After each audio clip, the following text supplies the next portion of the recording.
नमस्कार मित्रांनो, ठरलं तर मग या मालिकेच्या आजच्या भागामध्ये मी तुम्हा सर्वांचे अगदी मनपूर्वक स्वागत करते। आजच्या भागामध्ये आपल्याला पाहायला मिळतं, सायली अर्जुनला म्हणते डोक्यावरचं सगळ्यात मोठं ओझं उतरल्यासारखं वाटतंय। तर अर्जुन म्हणतो नाही, आता तर खऱ्या अर्थाने या सगळ्याला सुरुवात झाली आहे। आता लढाईला सुरुवात झाली आहे।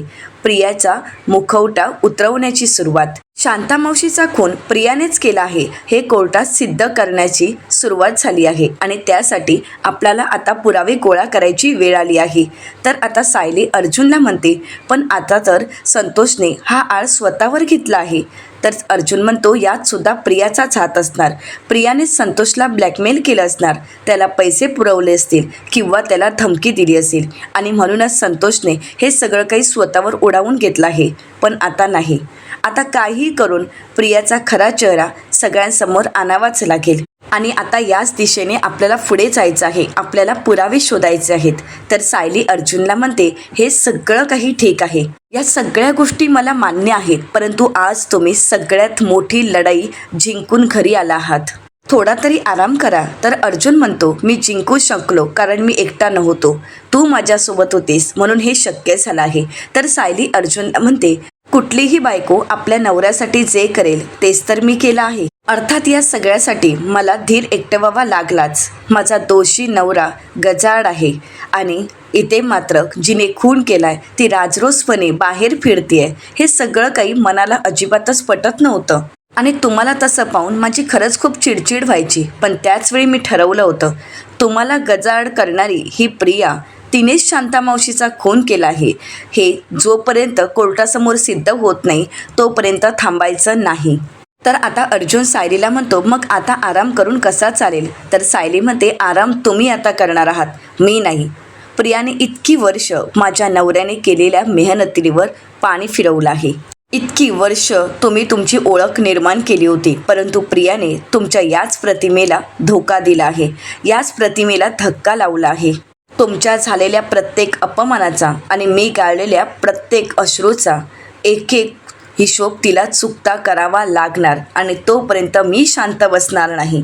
तर आता अर्जुन सायलीला म्हणतो, प्रियाला आता धडा आपण दोघांनी मिळून शिकवायचा आहे, म्हणूनच तर आपल्या हाती एवढे पुरावे असताना सुद्धा आपण गप्प आहोत। प्रियाची तर पापच संपलेलीच नाही आणि तिच्या विरुद्ध आपल्या हाती जे काही पुरावे लागलेत ते सुद्धा संपलेले नाहीयेत। आणि एकदा का फक्त प्रियाच्या विरोधात सगळे पुरावे आपल्या हाती लागलेत ना, की मग मात्र हीच प्रिया कायमची जेलमध्ये जाणार, कधीच बाहेर येऊ शकत नाही। तर दुसरीकडे पाहायला मिळतं, चैतन्य अस्मिताला म्हणतो, अस्मिताई मी तुझ्यासाठी गंमत आणली आहे।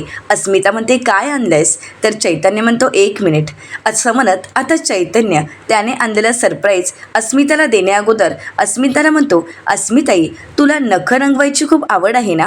म्हणजे आम्ही कॉलेजमध्ये असताना सतत तू नखं रंगवत असायचीस, मग म्हटलं तुला ज्याची आवड आहे तेच तुझ्यासाठी घेऊन यावं आणि म्हणूनच तुझ्यासाठी असं म्हणत नेल आर्ट किट आता चैतन्याने अस्मितासाठी आणलेलं असतं। आता अस्मिता चैतन्याला म्हणते, तू अर्जुन आणि अश्विन मला नेल पॉलिश लावण्यावरून किती त्रास द्यायचा ना, हे अजूनही मला आठवतंय। तर चैतन्य म्हणतो, आता काळजी करू नकोस, मी किंवा कोणीच तुला कुठलाच त्रास देणार नाही। तर अस्मिता म्हणते, अरे पण आता बाळामुळे माझे हात सतत पाण्यात असतात आणि तसंही ही नेल पॉलिश लावून मी आता कुणाला दाखवू? असं म्हणत अस्मिता अस्वस्थ होते। त्यावेळी चैतन्य अस्मिताला म्हणतो, अस्मिताई आपलं काय ठरलंय? कोणाला दाखवण्यासाठी आपल्याला काही करायचंच नाही आहे। तुझा आनंद आता तुला शोधायचा आहे, तुला आनंदात राहण्यासाठी आता कोणाला काही दाखवण्याची गरज नाही आहे अस्मिताई। तर अस्मिता म्हणू लागते, थँक्यू सो मच चैतन्य। तर आता चैतन्य अस्मिताला म्हणतो, मोस्ट वेलकम अस्मिताई। आता अश्विन चैतन्याला आवाज देतो आणि म्हणूनच चैतन्य तिथून निघून जातो आणि त्याचवेळी आता इथे सचिन आलेला असतो। सचिन म्हणतो, अस्मी अगं अर्जुन कुठे आहे? मला त्याला अभिनंदन करायचं आहे, मला त्याच्याशी बोलायचं आहे, कुठे आहे तो? अगं मला ज्यावेळी ही बातमी कळाली ना तर मी धावत पळत घरी यायला निघालो। तर आता अस्मिता म्हणू लागते, सचिन अर्जुन त्याच्या रूममध्ये आहे, आराम करतोय, त्यामुळे उगाच हाक मारू नकोस, तो खाली आला ना की मग तू त्याला कॉंग्रॅच्युलेशन कर। तर आता अस्मिताच्या हातात नेल आर्ट किट पाहून सचिन म्हणू लागतो, अस्मी अगं आता तू बाळाला सांभाळून हे नकांना नेल आर्ट किट यूज करणार आहेस का? म्हणजे आता हे सगळं काही करायची काय गरज आहे? तर अस्मिता म्हणू लागते, बाळाला सांभाळत काय करायचं आणि काय नाही हे तू मला शिकवू नकोस. त्यामुळे सचिन या सगळ्या गोष्टीत तुला लक्ष टाकायची अजिबातच गरज नाही आहे. सचिन म्हणतो, पण कशाला उगाच खर्च केलास? अस्मिता म्हणते, हा खर्च मी केला नाही आहे, तर मला हे गिफ्ट आलेलं आहे आणि हे गिफ्ट मला चैतन्याने दिलं आहे. तर आता हे ऐकताच सचिन म्हणू लागतो, का तुझा काही बड्डे वगैरे आहे का की तुला चैतन्याने गिफ्ट दिलं?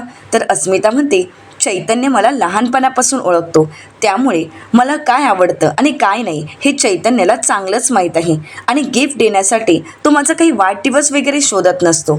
तर आता सचिन चिडतो आणि म्हणू लागतो, पण तू का घेतलंस? तुला काही गिफ्ट घ्यायची गरज होती का?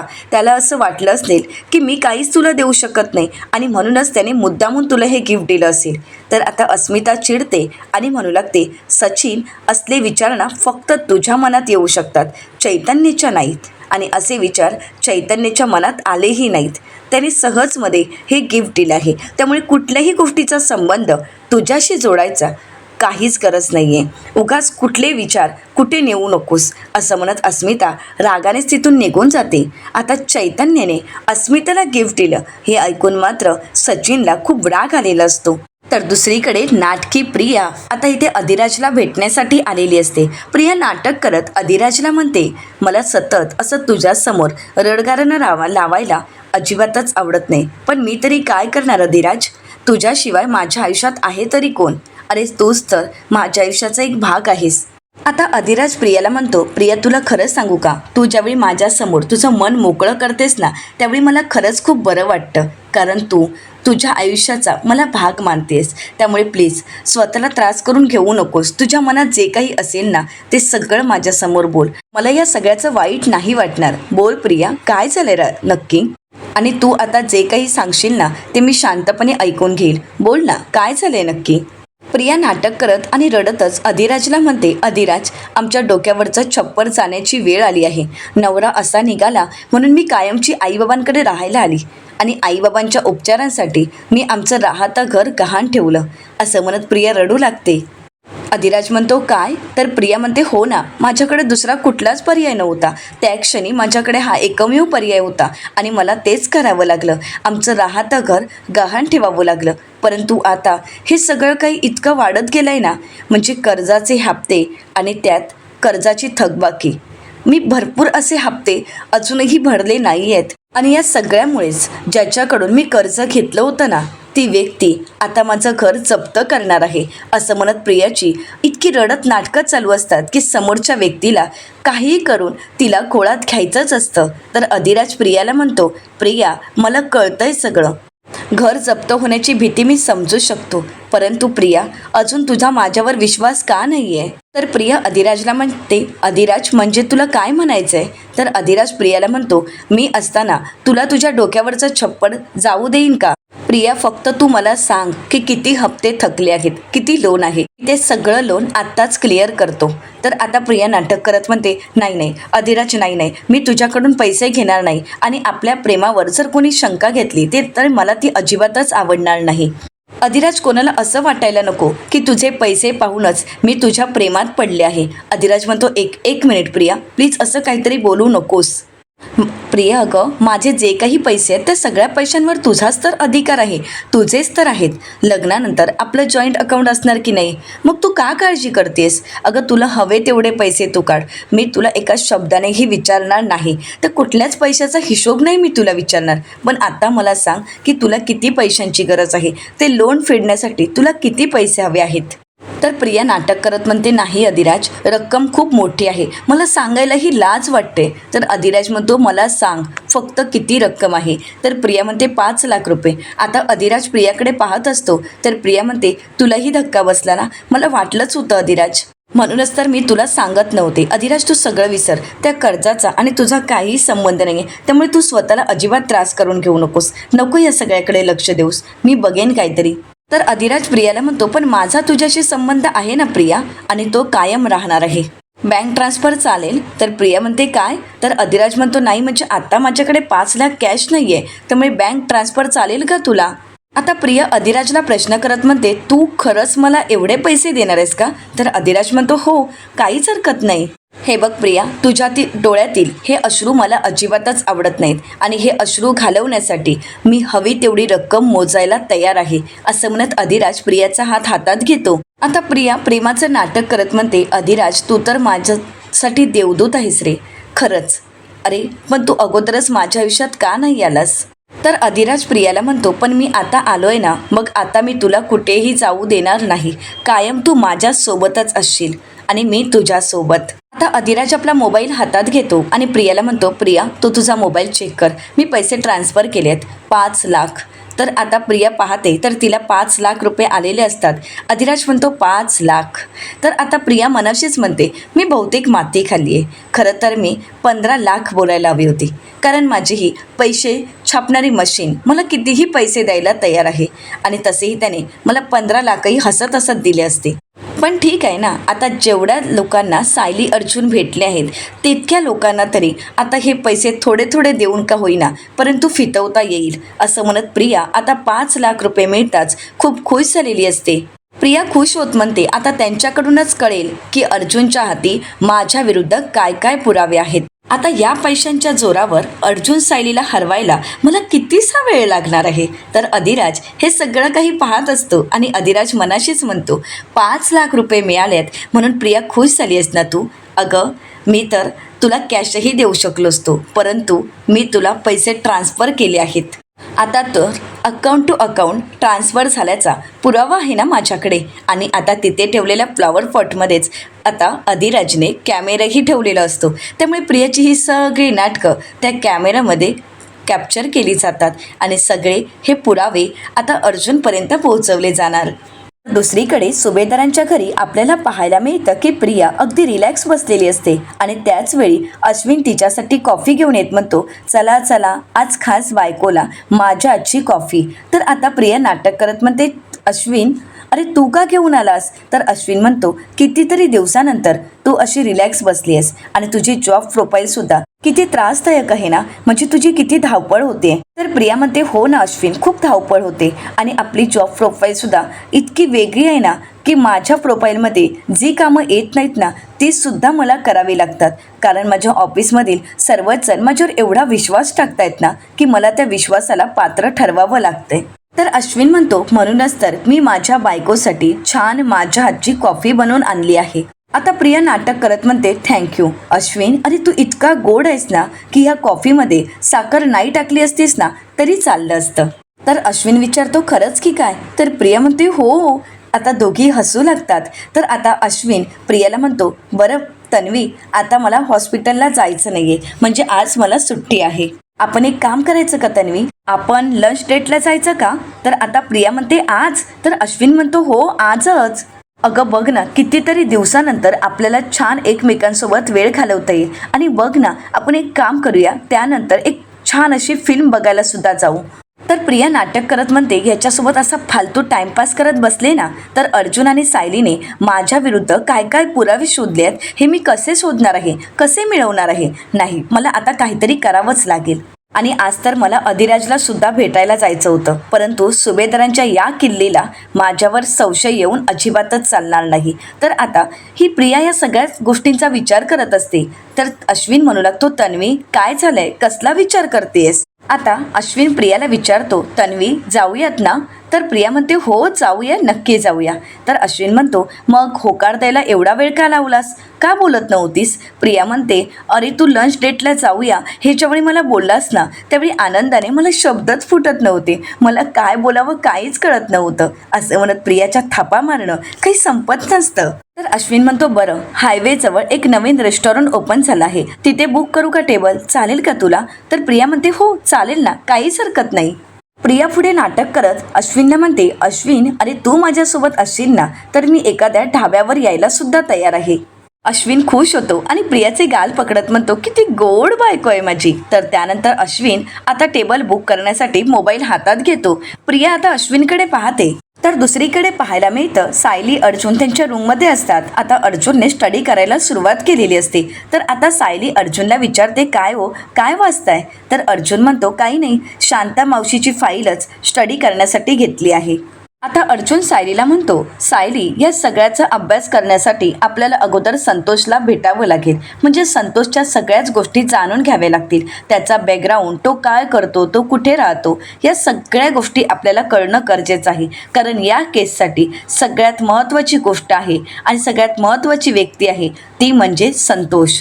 तर सायली अर्जुनला म्हणते, मला असं वाटतंय की आपल्याजवळ प्रियाला अडकवण्याचे पुरेसे पुरावे आहेतच. तर आता एक एक पत्ते सगळ्यांसमोर आणायला आणि प्रियाचा मुखवटा फाडायला सुरुवात करायला काहीच हरकत नाही.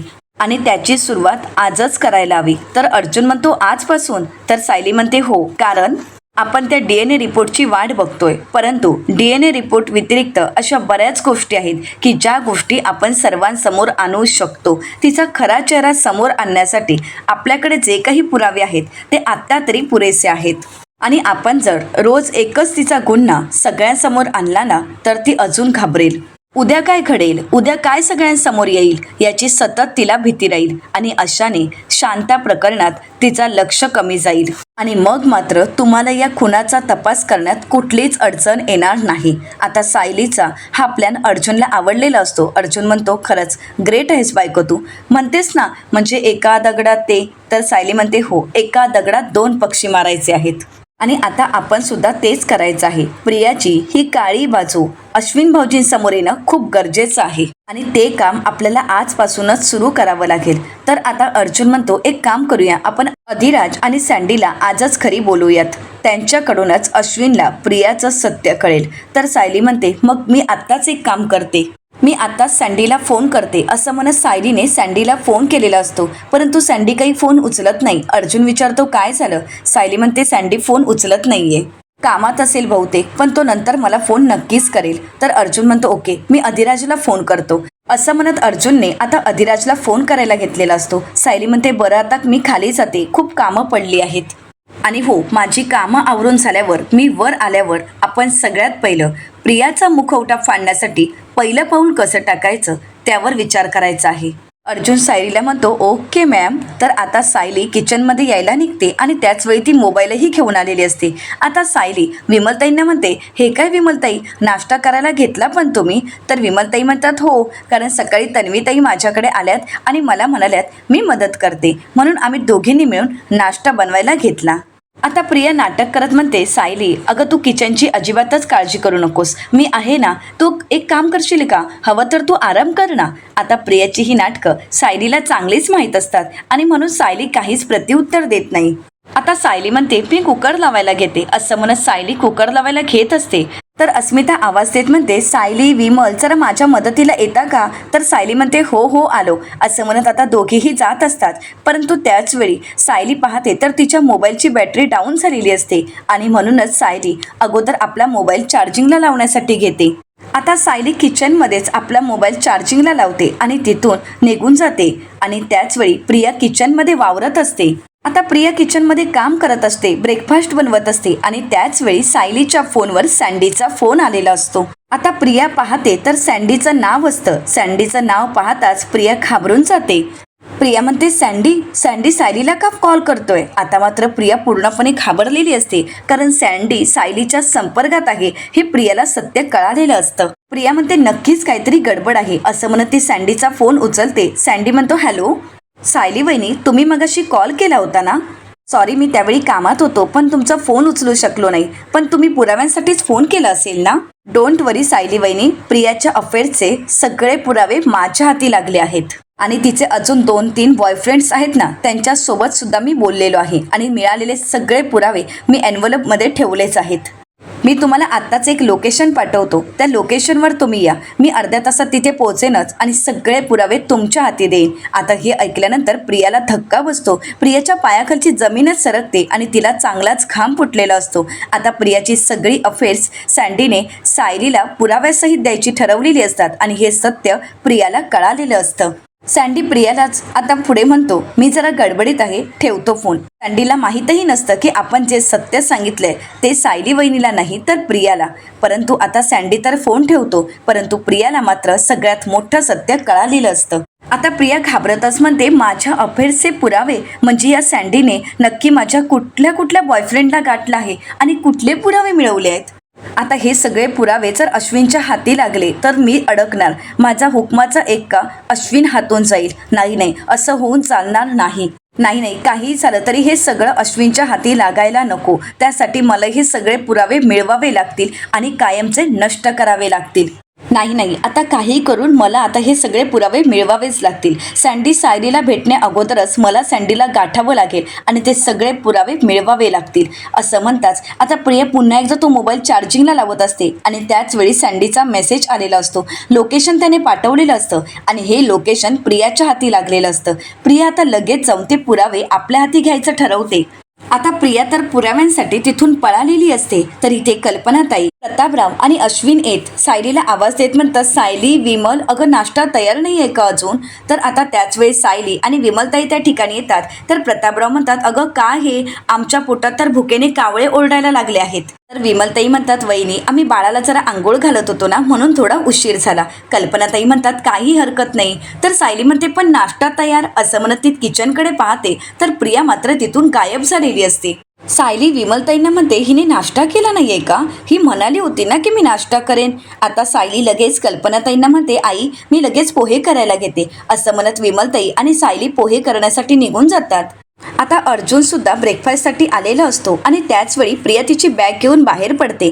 तर अश्विन म्हणतो, तन्वी, अगं तू कुठे निघाली आहेस? तर प्रिया म्हणते, अरे एक इमर्जन्सी आली आहे, म्हणजे एक महत्त्वाची मीटिंग आहे आणि त्यासाठी मला जावं लागेल. आता प्रिया नाटक करत म्हणते, मला अचानकच मीटिंगसाठी कॉल आला आणि म्हणूनच मला नाश्ता बनवता आला नाही, सॉरी हा. तर अर्जुन प्रियाला म्हणतो, अश्विनला इमर्जन्सी येते हे माहीत होतं, कारण तो डॉक्टर आहे आणि कधीही इमर्जन्सीसाठी त्याला हॉस्पिटलला जावं लागतं. पण आता मी तर ही गोष्ट नव्याने ऐकतोय की फॅशन डिझायनरला सुद्धा इमर्जन्सी येते.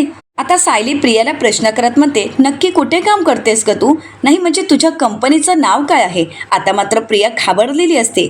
प्रिया आता नाटक करत म्हणते, तुमचा माझ्यावर विश्वास नाहीये का? असं म्हणत प्रिया आपल्या पर्समधून आयडेंटिटी कार्ड काढते आणि म्हणू लागते, हे बघा, हे माझ्या कंपनीचं कार्ड आहे आणि याच कंपनीत मी फॅशन डिझायनर म्हणून काम करत आहे. आता हे कार्ड पाहून मात्र अर्जुनला हसायला येत असतं, परंतु प्रियाकडे कोणीच लक्षात येत नाही. तर अश्विन म्हणतो, तन्वी, अगं ते सगळं ठीक आहे, परंतु आज आपण दोघं लंच डेटला जाणार होतो ना, मग त्याचं काय झालं? प्रिया अश्विनला म्हणते, हो माझ्या लक्षात आहे, परंतु अर्जंट मीटिंग आली तर मग मी त्याला काय करणार? पण अश्विन तू काळजी करू नकोस, मी काय करते, मी फ्री झाले ना की मी लगेच तुला फोन करते. आता मी जर लवकर फ्री झाले तर मग आपण जाऊयात ना लंच डेटला? तर अश्विन म्हणतो, हो चालेल. तर प्रिया म्हणते, आणि हो, आता मी नाश्ता बनवू शकले नाही, परंतु रात्रीचं जेवण मी लवकर आल्यानंतर नक्कीच बनवेन. तर अश्विन प्रियाला म्हणतो, तन्वी, तू उद्याची खूप मोठी फॅशन डिझायनर आहेस, परंतु तरीसुद्धा घरी थकून बागून आल्यानंतर सुद्धा घर सांभाळायचं काही विसरत नाहीस. आता अश्विनचा प्रियावर विश्वास असतो, पण घरातील प्रिया सगळ्यांनाच माहीत असते की नक्की कशी आहे. आता अश्विनला फोन आलेला असतो आणि म्हणून अश्विन फोनवर बोलण्यासाठी बाजूला निघून जातो. तर कल्पनाताई म्हणतात, हिने नोकरी धड केली ना म्हणजे मिळवलं, नाही म्हणजे ही जर कामात अशीच बिझी राहिली तर हिची कटकारस्थानं तरी कमी होतील. आतापर्यंत या तन्वीचा मेंदू रिकामी होता आणि म्हणूनच त्या मेंदूमध्ये कटकारस्थानं शिजत होती, परंतु आता अशा क्रिएटिव्ह गोष्टीमध्ये गुंतली आहे म्हणजे आता तरी कटकारस्थानं कमी होतील. अर्जुन सायलीला म्हणतो, बायको जरा बाजूला येतेस का? असं म्हणत आता सायलीला बाजूला घेतो आणि म्हणतो, मला असं वाटतं की नक्कीच ही प्रिया अधिराजला भेटायला गेली असावी. थांब, मी अधिराजलाच विचारतो. असं म्हणत आता अर्जुन अधिराजला विचारायला घेतो आणि त्यासाठीच अर्जुन अधिराजला फोन करतो. अधिराज पाहतो तर अर्जुनचा फोन आलेला असतो. अधिराज म्हणतो, बोल ना अर्जुन. अर्जुन म्हणतो, अधिराज मला एक सांग, प्रिया तुला भेटायला यायची होती का? तर अधिराज म्हणतो की हो, आज आमचं दुपारचंच भेटायचं ठरत आहे. तर अर्जुन म्हणतो, बरं ठीक आहे. आता सायली विचारते, काय झाले, अधिराज भाऊजींना ती भेटायला जाते का? तर आता अर्जुन म्हणतो, हो, तिथेच चालली आहे ती इमर्जन्सी म्हणून सांगून अधिराजला भेटायला. तर येणाऱ्या पुढील भागामध्ये आपल्याला पाहायला मिळतं आता सँडीच्या हातातील पुरावे मिळवण्यासाठी प्रिया तिथे पोचलेली असते. सँडीची कॉलर पकडत ती सँडीला म्हणते, सँडी तू माझ्या विरोधातील पुरावे सायलीला देणार आहेस का? परंतु त्याच वेळी त्या ठिकाणी ईश्वरी आलेली असते. ईश्वरी सँडीला म्हणते, सँडी बस तू लवकर. आता सँडी लगेच गाडीवर बसतो आणि आता सँडी आणि ईश्वरी सुभेदारांच्या घरी यायला निघालेली असतात. प्रिया मात्र तिथेच अडकलेली असते आणि आता काव्या सुद्धा तिथे हजर झालेली असते. आता काव्या तिथे येत ईश्वरीला साथ दिलेली असते. तर दुसरीकडे आता सायली म्हणू लागते, आता पुरावे लवकरच आपल्या हाती येतील. अर्जुन म्हणतो, हो आता काही वेळातच पुरावे घेऊन सँडी आणि अधिराज येथे येतीलच. आणि मग ईश्वरी आणि काव्या आता काव्याच्या हाती सापडलेले पुरावे ती सँडीकडे देते आणि सँडीला म्हणते, जा प्लीज इथून लवकर. तर त्याच वेळी प्रिया आता रिक्षाने त्या ठिकाणी आलेली असते. ईश्वरी सँडीला म्हणते, सँडी माझ्या गाडीचं पेट्रोल संपलंय त्यामुळे प्लीज पळ. आता सँडी पुरावे घेऊन पळत असतो आणि प्रिया त्याच्या मागावर असते. तर दुसरीकडे आता अर्जुन सायलीला म्हणू लागतो की आता प्रियाच्या या कट कारस्थानाचे आणि या सगळ्या अफेअरचे सगळ्यात पहिले पुरावे आता अश्विन समोर येतील. परंतु आता हे सगळे पुरावे प्रियाच्या हाती लागलेले असतात आणि प्रिया ते सगळे पुरावे चाळत म्हणते, तुमच्याकडे असणारे प्रत्येक पुरावे मी असेच चाळून टाकणार आहे. मी तन्वी आहे आणि तन्वीच राहणार. असं म्हणत प्रियाने आता हाही पुरावा नष्ट केलेला असतो. तर आता सायली अर्जुनच्या हाती दुसरा कुठला पुरावा लागेल हे पाहणं अतिशय रंजक ठरणार आहे. मित्रांनो, अशाच मालिकांचे नवनवीन अपडेट पाहण्यासाठी चॅनलला नक्कीच सबस्क्राईब करा. आजचा व्हिडिओ तुम्हाला कसा वाटला हे कमेंट करून नक्कीच कळवा.